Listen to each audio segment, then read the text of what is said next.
Omar, ¿cómo le va? Bienvenido, buen día. Miguel D'Alessio y Omar Baccaro y Agustín Baccaro aquí en Del Plata.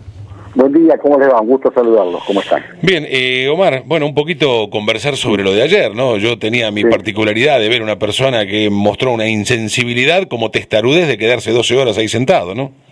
Sí, la verdad que sorteó todas las pruebas, muchos que pensaban que el hombre no iba lo suficientemente preparado para defender sus posiciones, con sus propias limitaciones en el sentido que algunas respuestas no las pudo brindar, sobre todo cuando le preguntaron el costo del valor del millón de BTU, en Pozo no lo pudo determinar muy bien, pero bueno, claramente está parado en una posición que la ha ido a defender al Congreso y muestra que va a seguir el mismo camino el gobierno. Yo creo que ayer quedó claramente demostrado, y ahora con esta presión que está sufriendo la Corte Suprema de Justicia, donde ha llevado el oficialismo una decisión tan trascendente que es del Ejecutivo, que en realidad no le corresponde ni a la justicia ni al Poder Legislativo, pero que han metido presión y tamaña presión para sostener lo que ellos con criterio creen que es su verdad y que en realidad lo único que hace es perjudicar a millones de hogares argentinos, ¿no? Las tarifas. Bien, la última noticia que tenemos, que la debe tener, es Gilles Carbó, que avala el fallo y que ahora esperaremos entonces mañana qué deciden los 4 jueces, ¿no?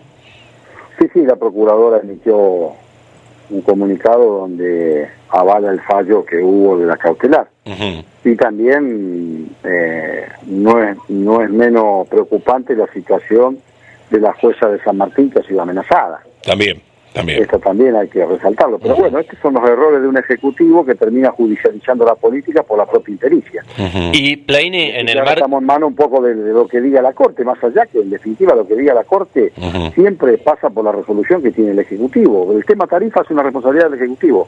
Ni de la justicia ni del Poder Legislativo, como dije anteriormente. Claro, porque si el Legislativo, aunque se una, digamos, el Frente Renovador definitivamente, aunque ustedes decidan algo, después tenemos el riesgo del veto, ¿o no? El veto ya lo aplicó con la emergencia ocupacional, que logramos rescatar el movimiento sindical argentino, pero, insisto, es facultad del Ejecutivo fijar las tarifas, no así los impuestos, que es facultad del Legislativo. Con lo cual, la división de poderes existe en la Argentina, que después algunos no la quieran respetar es otra cuestión. Plaini, nosotros hablábamos hoy temprano sobre la exposición de Aranguren ayer y las preguntas que hicieron algunos diputados. En el caso de Néstor Pitrola, del Partido Obrero, que le dijo directamente al empezar su alocución que estaba extorsionando al pueblo argentino, a la Corte, con detener la obra, usted se manifestó de la misma manera. Sí, comparto lo que dijo el diputado Pitrola, es verdad. Y además han favorecido y siguen favoreciendo, enviando recursos y dando recursos a las empresas, y no así a los usuarios. O sea, acá se invierte la situación. Con lo cual, lo que tendrían que dar explicaciones son las empresas. Y también la otra discusión, que un diputado, creo que fue la diputada Breckman también, que lo planteó. Si es un servicio público, digamos, ¿qué tienen que tener? Altas rentabilidades, si estamos hablando de un servicio público, como es la salud, como es la educación. Entonces, ¿por qué tienen que tener determinada rentabilidad cuando estamos hablando de un servicio público esencial como es el agua, la luz y el gas? También es motivo de discusión, pero claro, para este gobierno lo que vale es la oferta y la demanda, el libre mercado, con lo cual el Estado para ello tiene un rol minoritario. Plaini, ¿no le hace ruido, como me parece a mí me hace ruido, que inmediatamente que se habla de este despilfarro de dinero, de este relajo de bolsos de dinero, hoy sale también de que el mismo propio Aranguren tiene una fortuna de $84 millones, el propio Prat Gay también, Lopetegui, Quintana, y cuando hablamos de sensibilidad o de tratar de ver en el caso de lo que son los servicios esenciales, ¿de dónde pueden hablar con una sensibilidad social si en realidad ellos en los últimos años han amasado esta fortuna, ¿no? Bueno, es el gobierno de los empresarios, eso está claro. Desde Lopetegui hasta el propio, pasando por Quintana, Prat hasta el propio Aranguren. Ahora, fíjese usted, no solamente la falta de ética, sino el estar de los dos lados del mostrador. Cuando el ministro es accionista de la empresa transnacional Shell y a su vez tiene que determinar la política tarifaria en el país, siendo Shell uno de las transnacionales que tenemos aquí en la Argentina, definiendo en situaciones que tienen que ver con el petróleo, con lo cual me parece que mínimamente la ética está faltando ahí, ni que hablar de otro tipo de responsabilidades, con lo cual lo lógico sería que este hombre que tiene acciones de esa empresa no tendría que ser el ministro, pero acá la ética parece que no la toma en cuenta nadie, nos quedamos hablando solamente de la corrupción del gobierno pasado y de este parece que nadie habla, sobre todo teniendo la protección de los medios monopólicos de la comunicación, que lo protegen todo el tiempo. Es vergonzoso ver en algunos programas de televisión que solamente pasan los funcionarios de gobierno, nada más, no pasan otros. Plaini, tema gremial, ¿qué va a pasar el 22? El 22 se va a concretar el Congreso Unificador de la CGT, vamos a unificar en un triunvirato, que fue lo posible, quizás no sea el ideal, pero es lo posible después de casi 5 años de divisiones de 3 sectores claramente marcados en el movimiento obrero. Bueno, cada uno definió llevar al hombre que creía más conveniente y nosotros estamos trabajando en esa dirección y algunos compañeros que todavía no están convencidos vamos a tratar de persuadirlo para que estemos todos en esa unidad tan necesaria e imperiosa que hoy tiene la clase trabajadora y en particular por la situación de crisis que vive el país, ¿no? ¿Va a haber paro nacional? Mire, Paro Nacional siempre realizó las centrales sindicales, las organizaciones sindicales de base. Yo sé que puede haber algún sector de la sociedad que está un poco ansioso en esto, pero yo también le preguntaría, ¿y después del paro qué hacemos? No se trata de un paro como una medida aislada en función de la situación que estamos viviendo. Yo creo que el movimiento obrero tiene una responsabilidad mucho más grande, mucho más importante. Primero, elaborar un programa y una propuesta que indique el camino que tendríamos que transitar los sectores populares y el propio país, marcando una agenda de desarrollo a futuro. En segundo lugar, discutir un plan de lucha, que no se agota con una medida de fuerza. Un plan de lucha es una movilización, es una concentración como la que hicimos el 29 de abril, es lograr en el Congreso sacar una ley que después la tuvo que vetar el gobierno. Digo, a ver, decía ese viejo general de la patria, ni apresurado ni retardatario. Entonces, nosotros no queremos que nadie nos marque el camino como nosotros no se lo marcamos a nadie. Los únicos que nos pueden condicionar son los trabajadores y de cada actividad que nosotros representamos. Ahora, todo este tiempo, las organizaciones de base de primer grado han hecho medidas de todo tipo, entre ellas paro. Ahora, nosotros cuando movemos la CGT, tengamos en cuenta que cuando se mueve la CGT, no se mueven 100, ni 1000, ni 10.000 personas, como el 29 de abril, se mueven 350.000, 400.000, 500.000, paralizamos todo el país, eso tiene consecuencias. Entonces, somos racionales, somos responsables, no tenemos connivencia con el gobierno, y seguramente no tenga ninguna duda que a partir del 22 de agosto le vamos a transferir, que ya lo hemos dicho en un documento que va de mal en peor, hemos dicho hace 10 días, al próximo secretariado que se renueva con hombres nuevos en la conducción, esta responsabilidad que ya ha quedado establecida de que determine cuáles son las medidas a seguir. Y es muy probable que haya medidas de acción directa. ¿Por qué no? Si hay condiciones objetivas para hacerlo. Pero también tenemos que evaluar qué pasa el día posterior. Ahora, porque usted hace un paro de 24 horas. Si no tiene respuesta, tiene que ir por 36, después por 48, después por 72. Y ya más de una vez nos han acusado al movimiento sindical argentino de desestabilizadores. Entonces, nosotros tenemos claro esto.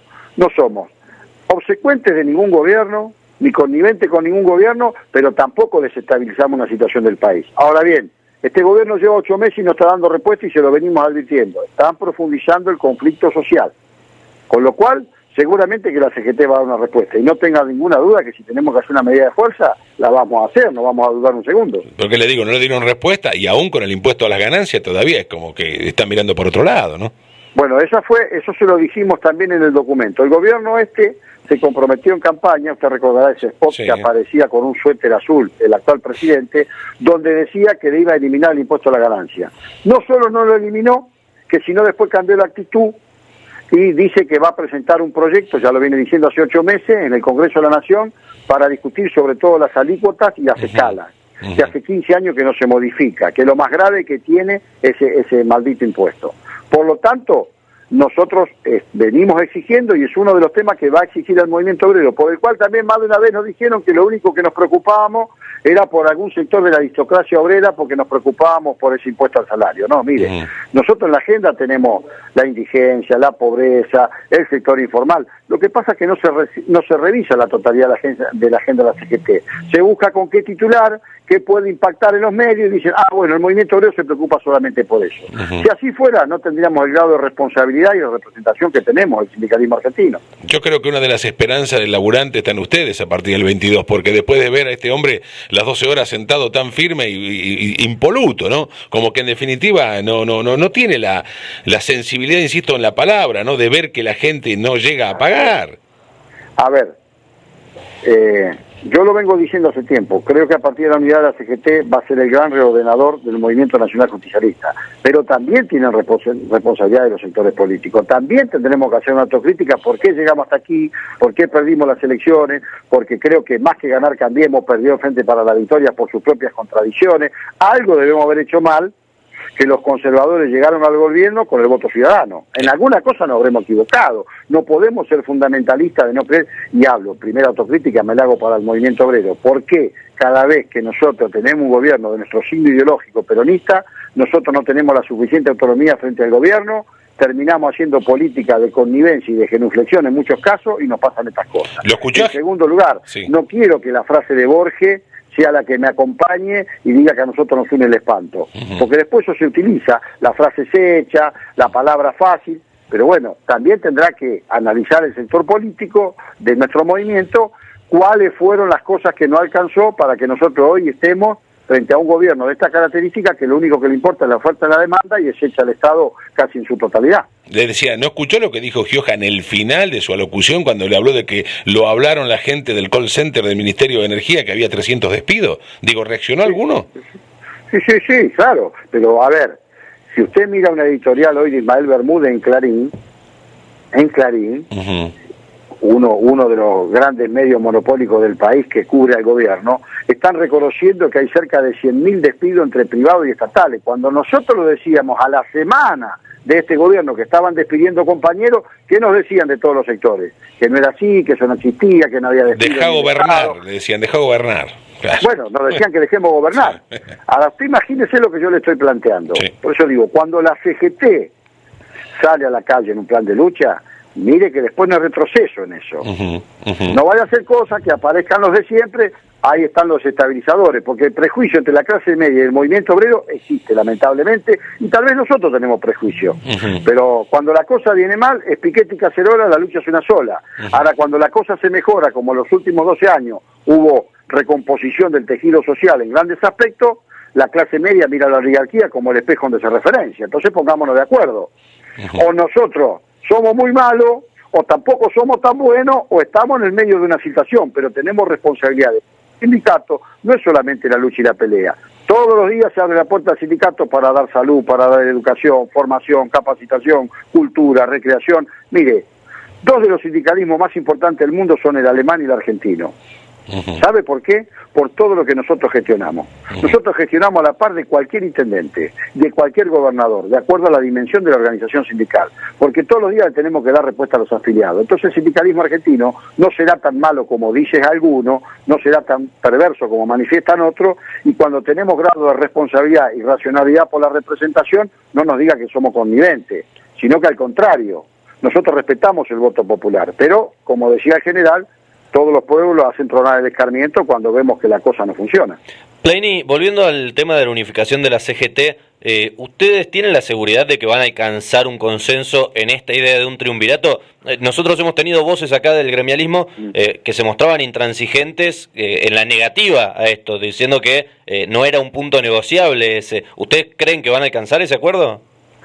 A ver, hace más de un año que estamos trabajando un montón de dirigentes y organizaciones sindicales por la unidad. Yo creo que hay que despojarse de los personalismos y de las ambiciones personales.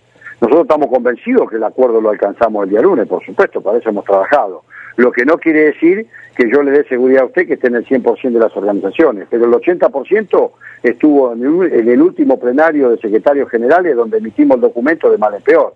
Con lo cual, digo, falta ese pocos compañeros o organizaciones con las que estamos conversando para llegar a este acuerdo. Bueno, no siempre se puede el ideal, trabajemos sobre lo posible, pero en realidad tampoco corresponde que a tan corto tiempo se hayan concretado sus sectores de los sectores para las aspiraciones personales. Pero bueno, lo seguiremos conversando con los compañeros para estar todos. Sí, es una necesidad la unión, me parece, seguramente, más después de este escenario que tenemos y sabiendo que de aquí en adelante la cuenta regresiva, recién hablaba con el intendente de Tartagal, que tiene que ver con las elecciones intermedias que vamos a tener próximamente, ¿no? Mira, ahí se define todo, y fundamentalmente en la provincia de Buenos Aires. Usted sabe que la provincia de Buenos Aires es el 40% de todo en el país. Si nosotros no tenemos la capacidad de discutir, de reordenar y organizar al movimiento nacional justicialista, vamos a estar en problemas. Seguramente que vamos a estar en problemas. Y la verdad que lo que ha demostrado hasta ahora este gobierno son todo el tiempo son torpezas y que directamente sus políticas van direccionadas a los sectores concentrados de poder. Esto está claro. Por eso el reclamo abajo. El tema de las tarifas, miren, en realidad los que salieron fueron los ciudadanos a la calle, no fue ni el movimiento obrero que lo impulsó, ni el sector político, Fueron los propios ciudadanos que se autoconvocaron y dijeron, nosotros no podemos pagar este tarifazo, y allí intervino la justicia. Bueno, cuando usted judicializa la política, mire que eso se dispara para todos lados. Si la Corte Suprema llegara a dar el aval final al fallo, evidentemente aquí ya no habría más problema y se tiene que rever todo. O sea, acá no hay vuelta atrás con que el Ejecutivo pueda tomar otra medida. Sí, pero el Ejecutivo ha puesto en manos de la Corte Suprema una situación de extorsión que dice, si la Corte falla en contrario, acá es el caos. El propio gobierno está anunciando el caos, no somos nosotros. Imagínense en este contexto que estamos viviendo el movimiento obrero lanzado a la calle.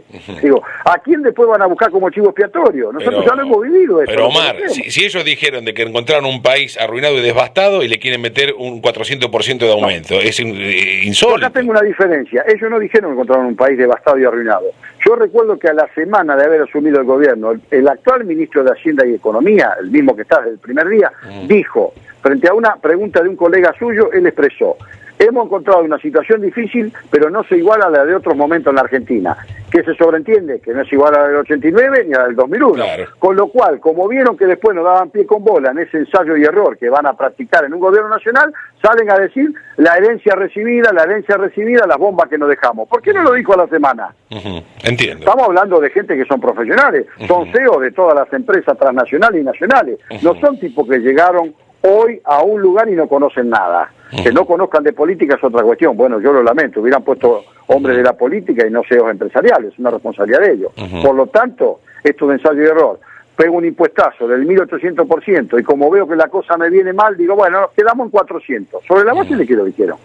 Sí. Da lo mismo 1.800 que 400. Y la inflación interanual es del 47% y el promedio de paritarias salariales se cerró en el 35% y usted le aplica el 400% a un laburante. Y le agrego. Y la verdad que son un fenómeno esta gente. Y hay un déficit fiscal del doble del año pasado. Y el déficit fiscal que ellos tanto decían que lo iban a bajar, lo incrementaron. Claro. Con lo cual, digamos, no han hecho nada que uno pueda decir, mire, qué inteligente que ha sido esta gente. Es más, hasta han querido avasallar los distintos poderes, porque cuando nombraron a los 2 jueces de la Corte, ellos sabían bien que tenían que pasar por el Senado. Bueno, ensayo y error, volvemos para atrás. Y estamos todo el tiempo así, dan un paso para adelante y 5 para atrás. Semana difícil vamos a tener, pero yo creo que la verdad que con mucha adrenalina vamos a esperar el 22 y también en el caso de que no se decida y que haya empate en la Corte, el 22 se va a definir o el 23 porque asume el 5º juez. Que todavía no asumió el 5º juez. Mire, yo creo que con lo que no se puede ir es contra la voluntad popular, y la voluntad popular ya se expresó. No podemos pagar el 400% de aumento. Por lo tanto, que revean eso, que empiecen a pensar de qué manera y que le apliquen lo que le tienen que aplicar a las empresas, no a los usuarios. Omar, como siempre, muy amable, muy claro y muchas gracias. Gracias a ustedes, que tengan buenos días. Hasta luego. Que tengan buenos días. Hasta luego. Que tengan buenos días.